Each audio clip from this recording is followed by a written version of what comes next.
សួស្តីបងប្អូនទាំងអស់គ្នាថ្ងៃនេះយើងមកសិក្សា limit រៀង0 0បន្តទៀតករណីដែលយើងជួបជាមួយនឹងអានុគមស៊ីនកុសវិញម្ដងចាអញ្ចឹងចំពោះលំហាត់ទី1ខ្ញុំមាន limit x ទៅដល់0នៃ sin 4x ចែកជាមួយ x អញ្ចឹងយើងធ្វើការចំនួនលេខ0ចូលទៅកាន់គន្សំរបស់យើងសិនណាតោះអញ្ចឹងយើងចំនួនទៅវាបាន sin នៃ4គុណនឹង0អញ្ចឹង4នឹង0គឺស្មើជាមួយនឹងវាបានទៅជា sin 0ណា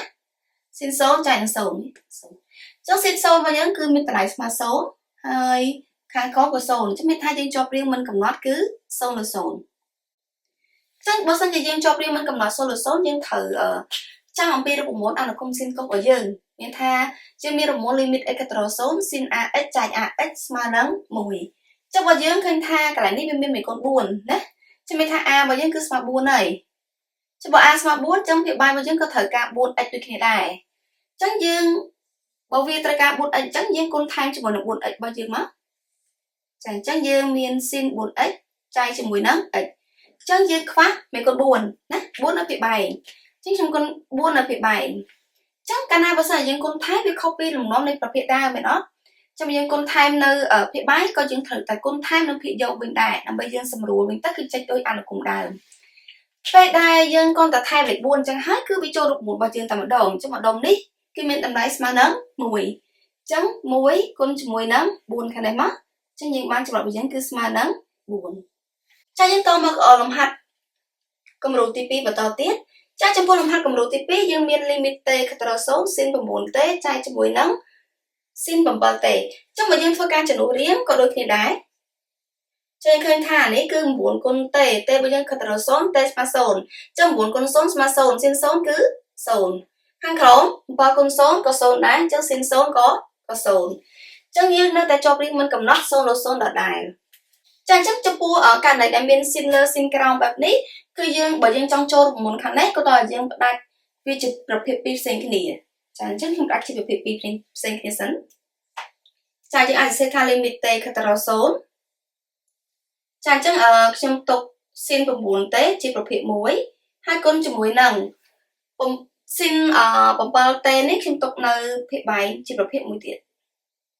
ចាយើងបាច់វាជាពីរបែបហ្នឹងមកចាបន្តមកទៀតអ្នកទាំងនេះចង់បានអីអ្នកទាំងនេះថែមនឹងអញ្ចឹងខាងលើរបស់យើងវា sin 9t អញ្ចឹងវាត្រូវការ 9t នៅភាគបាយ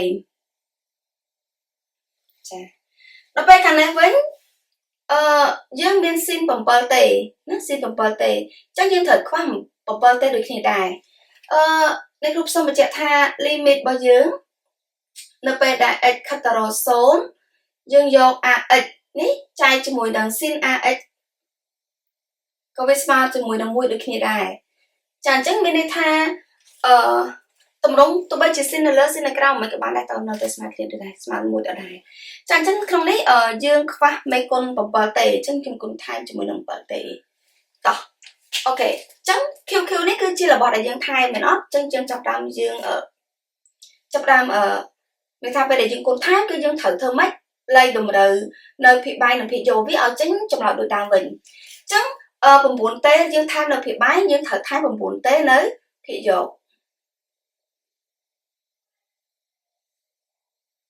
ចំពោះ 7t ដែលយើងថែមនៅភាគយកក៏យើងត្រូវគុណថែមជាមួយវាដដែលនៅភាគបាយដូចគ្នាដែរចាអញ្ចឹងយើងឃើញថាយើងចូលរូបមន្តអស់ហើយម្ដុំនេះគឺមានតម្លៃស្មើ1ម្ដុំនេះក៏មានតម្លៃស្មើ1ដូចគ្នាដែរចំពោះករណីនេះ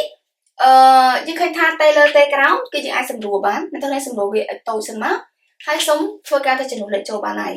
បើសិនជាយើងមិនសម្រួលទេគឺនៅតែជាប់រៀង0លើ0ដដែលហ្នឹងអូខេអញ្ចឹងយើងកណនីលេខមកឃើញ9លើ7ចំណុចវាចាប់បន្តមកយើងតមកកាន់លំហាត់គំរូទី3ចឹងលំហាត់គំរូទី3ខ្ញុំដាក់ sin លាយជាមួយតង់អញ្ចឹងអានុគម sin និងអានុគមតង់ហ្នឹងរូបមន្តរបស់យើងគឺសុទ្ធតែដូចគ្នាទាំងអស់ណាសុទ្ធតែដូចគ្នាទេអញ្ចឹងដូចគ្នាដែរតែយើងធ្វើការចំនួនអញ្ចឹងដំបូងយើងធ្វើការចំនួនលេខចូលសិនអញ្ចឹងចំនួនចូលទៅវាបាន sin នៃ0 sin 0ក៏ស្មើ0តង់0ក៏ស្មើ0ដែរអញ្ចឹងយើងជាប់រៀងនឹងកំណត់គឺ0លើ0អញ្ចឹងក្នុងនេះខ្ញុំដាក់វាជា2ដូចអំបញ្ញមិញដើម្បីឲ្យយើងបានចូលរូបមន្តចឹងនេះវា sin 2x ជាបបាយទៅជាគុណជាមួយនឹងតង់ x នៅខាងក្រោមនេះ បន្តមកទៀតយើងឃើញថា sin 2x របស់យើងនេះវាត្រូវការ 2x នៅខាងក្រោមអញ្ចឹងខ្ញុំគុណថែម 2x បន្តមកទៀតចំពោះតង់ x របស់ខ្ញុំនេះខ្ញុំត្រូវការ x នៅភាគយកអញ្ចឹងខ្ញុំគុណ x នៅភាគយកតោះចាំបន្តមកទៀតពេលដែលយើងគុណថែមនៅភាគបែកអញ្ចឹងគឺយើងត្រូវគុណថែម 2x ហ្នឹងនៅភាគយកវិញណាចំពោះ x ដូចគ្នាដែរគុណថែមនៅភាគយកត្រូវគុណថែមនៅភាគបែកវិញ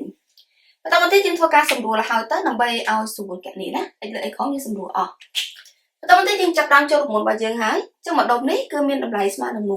1ចាំម្ដុំនេះក៏ស្មើ1ដែរហើយកណនេះយើងសម្រួលអស់ទៅនៅសល់2ជាងអាចកណនេះបានគឺចម្លើយរបស់យើងគឺស្មើនឹង2ចាចឹងយើងមកកាន់លំហាត់គំរូទី4បន្តទៀតចំពោះលំហាត់គំរូទី4យើងឃើញថាយើងមាន limit x ត្រូវ0 sin នៃ x ការ៉េចាយជាមួយ sin ការ៉េ 2x ចាអញ្ចឹងយើងឃើញថាយើងមានចាប់តាមឡើងការ៉េហើយការ៉េក៏បានស្វ័យគុណ3សេគុណ4ក៏បានធ្វើលំដាប់ដូចគ្នាណាអញ្ចឹង10បូនអ្នកទាំងនេះចំនួនលេខ0ចូលទៅកាន់សិនកន្សំយើងសិនចេះខាងលើគឺបាន0ខាងក្រោមក៏0ដែរ2គុណ0នេះគឺ0 0ជាការ៉េក៏0អញ្ចឹងយើងចូលរៀងមិនកំណត់គឺ0 0ចាអញ្ចឹងអ្នកទាំងគ្នាត្រូវធ្វើមិនបន្តទៀតអញ្ចឹងយើងត្រូវប្រើលក្ខណៈរូបមន្តទី8របស់យើងមកចាអញ្ចឹងមកខាងនេះវាមានការ៉េចាកន្លែង sin ការ៉េ 2x នេះគឺយើងអាចសរសេរថា sin 2x លើកជាការ៉េបានដែរចាអញ្ចឹងតាមលក្ខណៈផ្នែកទី8ដែលយើងបានរៀនបើសិនជាយើងមាន a សេគុណ n ចែកនឹង b សេគុណ n អញ្ចឹងយើងអាចសរសេរទៅជា a លើក b លើកជាស្វ័យគុណ n ក៏បានដែរអញ្ចឹងខ្ញុំដាក់ស្វ័យគុណរួមចាអញ្ចឹងវាទៅជា limit x ខិតទៅរក0ចាអញ្ចឹងវាទៅជា x ចែកជាមួយនឹង sin 2x នេះហើយទាំងអស់ហ្នឹងយើងលើកជាការ៉េចាប់បន្ទាប់ពីយើងលើកវាជាការ៉េហើយយើងចាប់ផ្ដើមមកគិតថាតើនេះខាងក្នុងការ៉េរបស់យើងវាត្រូវការអីគេ